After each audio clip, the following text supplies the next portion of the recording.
السلام علیکم پیارے دوستو، جب شوہر پریشان گھر آئے تو بیوی اسی تسلی دے تو ایسی بیوی کو جہاد کا ثواب ملتا ہے۔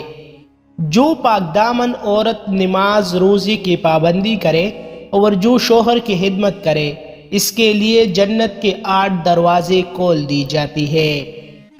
عورت کی ایک بچی کی پیدا کرنے پر 70 سال کی نماز کا ثواب اور ہر ایک درد پر حج کا ثواب ملتا ہے۔ جو عورت اپنی بچی کی رونے کی وجہ سے سو نہ سکے تو اسے 70 غلام آزاد کرنے کا ثواب ملتا ہے۔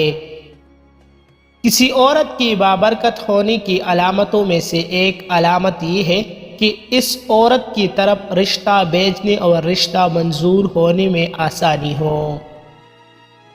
ایک حاملہ عورت کی 2 رکعت نماز عام عورتوں کی 70 رکعت نماز سے بڑھ کر ہے۔ عورت خدا کا دیا ہوا ایک نایاب تحفہ ہے۔ مردانہ طاقت کو بڑھانے کے لیے ابلا ہوا انڈا اور کباب کھایا کرو، اس سے جسمانی قوت اور قوت باہ میں اضافہ ہوتا ہے۔ ایسی عورت سے جنسی تعلق اور شادی قائم کرو جس عورت نے آپ کی دشمن سے کوئی جنسی تعلق قائم نہ کیا ہو، کیونکہ ایسی عورت کے متعلق کبھی بھی آپ کی دماغ میں شک پیدا ہو سکتا ہے۔ ہم ایک جسم پروش عورت کو طوائف کہتے ہیں، لیکن اس کی جسم سے کھیلنے والے مردوں کو کوئی نام نہیں دیتے۔